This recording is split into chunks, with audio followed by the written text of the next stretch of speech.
if you want to enable or disable vibrations on iPhone 16e, we need to go to settings. Then in the settings, if you scroll down a little bit, you should be able to find sounds and haptics. So let's go here.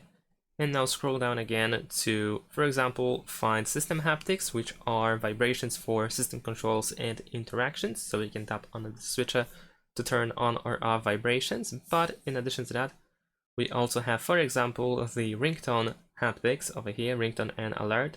So we can go to haptics here, and then we can select never play. So there will be no vibrations when the iPhone rings or receives an alert.